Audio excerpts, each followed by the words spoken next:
Uni Eropa memperbarui sanksi terhadap Rusia, dan menyetujui rencana untuk mencabut beberapa sanksi terhadap Suriah. Pada pertemuan Menteri Luar Negeri Uni Eropa pada hari Senin tanggal 27 Januari tahun 2025, mereka juga menyerukan pendekatan terpadu, untuk menghadapi Presiden Amerika Serikat Donald Trump, dan kebijakannya yang dinilai transaksional, dan bersifat divide et impera, atau memecah belah untuk menguasai. Diplomat utama Uni Eropa, Kaja Kallas mengatakan, ketika Amerika Serikat melakukan kebijakan luar negeri transaksional, Eropa perlu lebih kuat ketika kita bersatu, katanya kepada wartawan.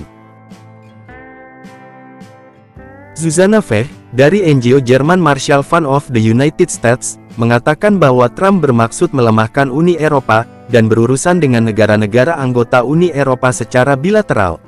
Jika para pemimpin negara Eropa bersaing untuk mendapatkan perhatian dari pemerintahan Trump, hal itu akan berdampak negatif pada persatuan UE, kata Zuzana Veh kepada wartawan.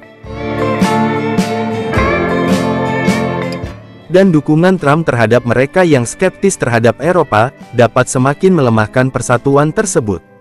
Meski tidak seorang pun mengetahui dengan jelas, bagaimana tepatnya kebijakan Trump akan berjalan dalam beberapa minggu mendatang, dan kekhawatiran akan perang dagang terus meningkat, tetap ada harapan bahwa ia tidak akan bersikap lunak terhadap Presiden Rusia Vladimir Putin. Di balik pintu tertutup, para diplomat Eropa tampaknya lega, bahwa Trump mengancam akan mengenakan tarif yang lebih tinggi, dan sanksi yang lebih berat, jika Rusia tidak mengakhiri perang terhadap Kyiv.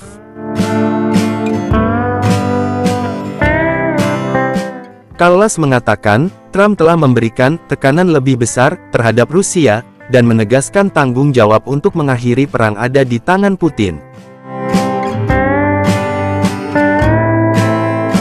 Uni Eropa perpanjang sanksi bagi Rusia, Hungaria sempat ancam veto. Uni Eropa memperbarui sanksi terhadap Rusia yang membatasi perdagangan dengan negara itu, serta kembali membekukan miliaran aset negara. Ini akan terus mengurangi pendapatan Moskow dalam membiayai perangnya, tambahnya. Rusia perlu membayar kerusakan yang mereka timbulkan. Sebagai reaksi, Perdana Menteri Hungaria Viktor Orbán mengancam akan memveto perpanjangan sanksi tersebut, jika Uni Eropa tidak membuat Ukraina mengangkut gas Rusia lewat jaringan pipanya ke Hungaria. Awal bulan ini, Ukraina memutuskan untuk tidak memperbarui perjanjian yang mengizinkan sumber energi Rusia mengalir melalui wilayahnya.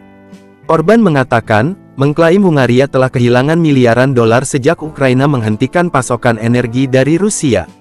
Jika Ukraina menginginkan bantuan, misalnya untuk memberi sanksi kepada Rusia, maka biarkan mereka membuka kembali jaringan pipa gas, dan biarkan mereka mengizinkan negara-negara Eropa Tengah, termasuk Hungaria, untuk mengimpor gas yang kami butuhkan melalui Ukraina, kata Orbán. Namun, Orbán kemudian mengalah dan menuruti sikap Uni Eropa. Mengapa Orbán menyerah? Para ahli mengatakan, setelah teguran tak terduga Trump kepada pemerintah Rusia untuk mengakhiri perang konyol, dan membuat kesepakatan, Orbán seolah kebingungan. Veh mengatakan lebih lanjut, kepasrahan Orbán mengenai sanksi Uni Eropa mencerminkan bahwa ia mempertimbangkan posisi Amerika. Posisi Trump mungkin mengejutkan bagi Hungaria, imbuhnya. Orbán harus meredakan keberatannya terhadap perpanjangan sanksi terhadap Rusia, dan kini terpaksa berhati-hati dalam menjalin hubungannya dengan Moskow dan Washington.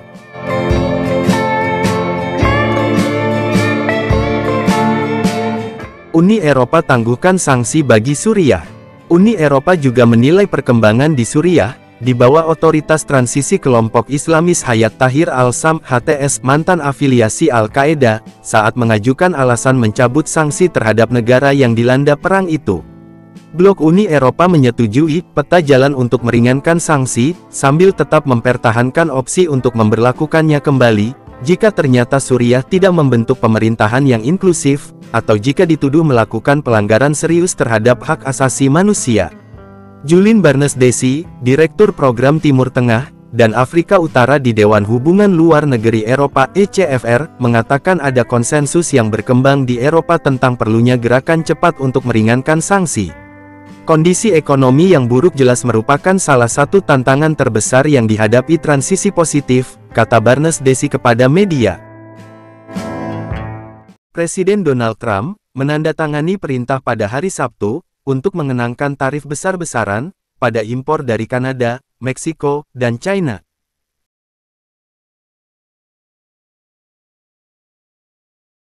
Reaksi langsung dari beberapa mitra dagang terbesar negara itu, ditambah dengan peringatan dari para ekonom, menggarisbawahi resiko bagi konsumen Amerika, perusahaan dan ekonomi Amerika Serikat yang lebih luas. Sebelum membahas peringatan Trump kepada Kanada, sebagai tanggapan atas pembalasan Kanada, mari kita periksa terlebih dahulu, tindakan yang diambil oleh pemerintah, dan Provinsi Kanada, terhadap tarif Amerika Serikat. Perintah tarif dari Gedung Putih berlaku pada pukul 12:01 dini hari pada hari Selasa, memberikan sedikit waktu untuk negosiasi menit terakhir. Perdana Menteri Kanada, Justin Trudeau dengan cepat mengumumkan tarif timbal balik 25% pada sekitar 155 miliar dolar Kanada barang Amerika. Presiden Meksiko Claudia juga menjanjikan tindakan balasan yang sesuai, tetapi tidak segera merilis daftar terperinci. Sementara Kementerian Perdagangan China berjanji untuk melakukan proses hukum di Organisasi Perdagangan Dunia atau WTO dan mengisyaratkan akan menanggapi dengan cara yang sama. Meskipun hingga Minggu belum menentukan tarif baru, Justin Trudeau mengutip sejarah panjang kerjasama keamanan dan militer Kanada dengan Amerika Serikat, mengutuk langkah tersebut dan mendesak warga Kanada untuk mendukung produk lokal dan mempertimbangkan kembali perjalanan ke tujuan-tujuan Amerika. Sementara itu, pejabat Meksiko menolak pernyataan pemerintahan Donald Trump bahwa Meksiko belum melakukan cukup banyak hal untuk mencegah aliran obat-obatan terlarang, dengan menunjuk pada pentingnya kerjasama bilateral dalam menangani krisis fentanyl. Kedua negara memperingatkan bahwa jika tarif berlanjut selama beberapa bulan, ekonomi mereka dapat menghadapi gangguan yang signifikan. Resiko yang tercermin di Amerika Serikat, juga sebagai tambahan terhadap rencana pemerintah federal. Provinsi-provinsi Kanada juga menerapkan langkah-langkah tambahan. Ontario, provinsi terpadat di Kanada, dan kekuatan ekonomi telah sangat vokal dalam tanggapannya. Perdana Menteri Doug Ford telah menginstruksikan Badan Pengawas Minuman Keras Ontario untuk segera menarik minuman beralkohol buatan Amerika dari rak-raknya. Langkah ini bersifat simbolis, sekaligus ekonomis, mengingat Ontario mengimpor anggur, bir, minuman beralkohol, dan tempat tinggal Amerika senilai hampir $1 miliar setiap tahunnya. Ford juga mengisyaratkan tindakan lebih lanjut pada bisnis Amerika Serikat yang beroperasi di Ontario, yang berpotensi mempengaruhi perjanjian perdagangan yang terkait dengan mobil dan teknologi. Pemerintah provinsi bekerja sama erat dengan pengencer dan produsen Kanada untuk mengalihkan rantai pasokan DP masuk domestik dan Eropa. Lebih jauh, Ford telah menyerukan pemilihan provinsi dadakan pada tanggal 27 Februari dengan alasan bahwa Ontario membutuhkan mandat yang lebih kuat untuk secara efektif menanggapi agresi ekonomi Amerika Serikat. British Columbia yang dikenal dengan kebijakan progresifnya, telah mengambil pendekatan langsung dan bermuatan politik. Perdana Menteri David Eye mengumumkan bahwa cabang distribusi minuman keras BC akan segera menghentikan pembelian minuman keras dari negara bagian Amerika Serikat yang dipimpin oleh Partai Republik. Kebijakan ini secara khusus ditujukan pada negara bagian yang telah mendukung kebijakan tarif Trump. Selain itu, British Columbia sedang menjejaki peningkatan perpajakan pada layanan teknologi dan hiburan Amerika Serikat, termasuk platform streaming untuk mendorong alternatif lokal. Provinsi tersebut juga menekankan peningkatan ekspor pertanian dan makanan laut lokal ke pasar Asia, sebagai penyeimbang terhadap ketegangan ekonomi yang disebabkan oleh berkurangnya perdagangan Amerika Serikat. Nova Scotia mengambil pendekatan multifase untuk pembalasan, dengan fokus pada infrastruktur dan aksesibilitas komersial. Perdana Menteri Houston menyatakan bahwa provinsi tersebut akan menggandakan tol jalan raya untuk kendaraan komersial Amerika Serikat, tindakan yang bertujuan untuk mencegah pengemudi truk Amerika menggunakan Nova Scotia sebagai rute perdagangan. Selain itu, Nova Scotia Liquor Corporation akan menghentikan penjualan semua minuman beralkohol Amerika Serikat, paling lambat tanggal 4 Februari yang selanjutnya memperkuat langkah nasional untuk membatasi impor Amerika. Langkah-langkah ini diharapkan menghasilkan pendapatan provinsi, sambil meningkatkan biaya bagi bisnis Amerika Serikat yang mengangkut barang melalui wilayah tersebut. Strategi pertahanan ekonomi, Quebec telah memilih pendekatan yang lebih sistematis, dengan meninjau semua kontrak pengadaan yang melibatkan pemasok Amerika, dengan tujuan menghukum mereka yang mempertahankan hubungan dengan kebijakan pemerintah Amerika Serikat. Perdana Menteri Francisco telah mengindikasikan bahwa Quebec dapat memprioritaskan pemasok Eropa dan Asia di sektor-sektor utama, termasuk farmasi dan konstruksi. Pemerintah provinsi juga telah melancarkan paket dukungan ekonomi untuk industri lokal yang mungkin terpengaruh oleh tarif Amerika Serikat, yang memberikan subsidi kepada perusahaan yang bersedia beralih dari bahan baku Amerika. Wilayah Barat Laut mendorong swasembada di Kanada Utara. Pemerintah wilayah Barat Laut telah mengumumkan rencana untuk meninjau kebijakan pengadaan, untuk menghilangkan pembelian dari perusahaan Amerika Serikat, jika memungkinkan. Langkah ini sejalan dengan upaya federal yang lebih luas, untuk mempromosikan swasembada Kanada, terutama di wilayah yang bergantung pada sumber daya. Perdana Menteri R.J. Simpson menekankan bahwa, ketahanan ekonomi sangat penting untuk daerah-daerah terpencil yang sering bergantung pada barang-barang Amerika. Untuk persediaan penting daerah tersebut juga berupaya untuk memperkuat hubungan dagang dengan bisnis-bisnis dan bangsa-bangsa Arktik, yang selanjutnya mendiversifikasikan jaringan kerja ekonominya. Langkah-langkah provinsi ini melengkapi rencana pemerintah federal yang lebih luas, untuk mengenakan tarif 25% pada barang-barang Amerika Serikat senilai miliaran, yang akan mulai berlaku pada tanggal 4 Februari tahun 2025. Tahap awal mencakup 30 miliar, dalam impor menargetkan produk-produk konsumen seperti minuman, kosmetik, dan barang-barang kertas, sementara provinsi-provinsi telah mengambil tindakan-tindakan independen, yang disesuaikan dengan kebutuhan ekonomi mereka. Mereka tetap selaras dengan strategi lengkung menyeluruh Ottawa, untuk menekan Washington agar mempertimbangkan kembali kebijakan-kebijakan perdagangannya. Perang dagang yang sedang berlangsung ini membentuk kembali kebijakan-kebijakan ekonomi domestik dan internasional, karena ada dengan konsekuensi jangka panjang bagi industri dan konsumen di kedua sisi perbatasan, dengan posisi-posisi yang menerapkan berbagai strategi dari larangan produk langsung, hingga biaya-biaya yang terkait dengan infrastruktur. Dampak keseluruhan pada hubungan dagang Amerika Serikat-Kanada, masih belum pasti, tetapi kemungkinan akan sangat mendalam. Dalam dua postingan Trump di media sosial, yang kontroversial dipublikasikan beberapa jam setelah pembalasan Kanada, Presiden Donald Trump secara agresif mengkritik praktik-praktik perdagangan, dan menghidupkan kembali gagasan yang sudah lama ada, dan banyak ditolak untuk menggabungkan Kanada sebagai negara bagian Amerika Serikat yang ke-51. Pernyataan ini muncul di tengah peningkatannya sengketa perdagangan antara Washington dan Ottawa, yang semakin diperparah oleh putaran tarif baru pada impor Amerika Utara. Proposal tersebut telah memicu kecaman tajam dari para pemimpin Kanada, yang melihat pernyataan tersebut sebagai ancaman provokatif, daripada kebijakan yang sah.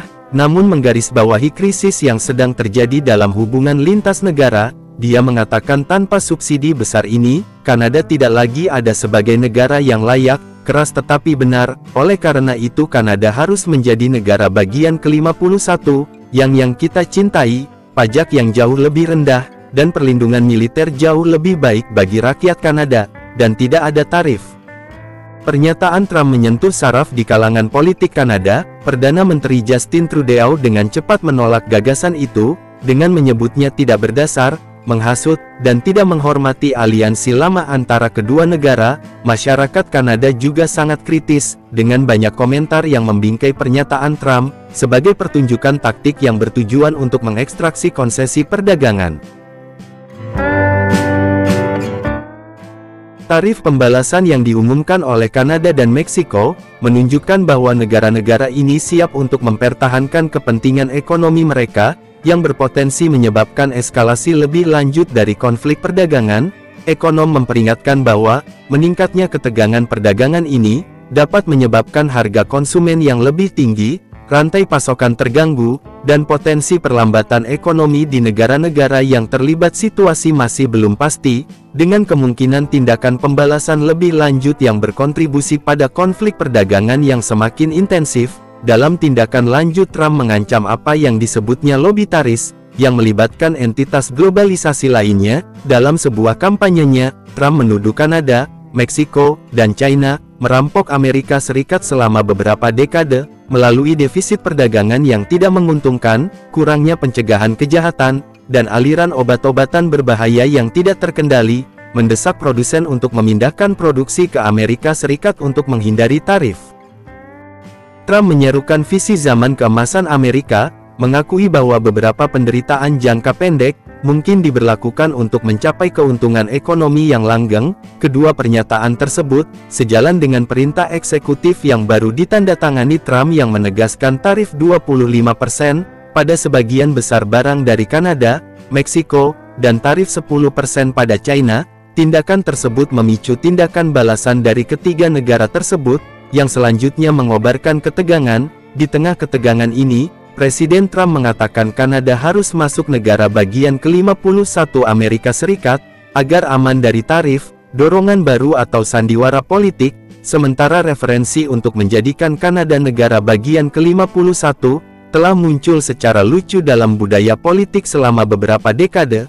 Jarang melihat konsep itu dilontarkan secara serius oleh Presiden Amerika yang sedang menjabat. Kritikus menyebutnya sandiwara politik yang cocok dengan audiens domestik tertentu, tapi tidak memiliki kewajaran hukum atau diplomatik yang nyata. Meskipun demikian, eskalasi baru-baru ini, baik dalam retorika yang agresif, telah membuat saran itu lebih mengkhawatirkan dari sebelumnya. Para ahli hukum mencatat bahwa setiap upaya aneksasi akan memerlukan langkah-langkah yang luar biasa, dan hampir mustahil termasuk amandemen konstitusi, atau pendefinisian ulang hukum internasional yang signifikan. Para pemimpin Kanada juga menekankan bahwa kedaulatan negara mereka tidak dapat dinegosiasikan. Dalam tanggapan yang dituju, Perdana Menteri Trudeau mengatakan, warga Kanada telah berjuang dan bekerja bersama orang Amerika selama berabad-abad, tetapi kami tetap menjadi negara berdaulat yang independen, dan itu tidak akan mengubah sengketa perdagangan.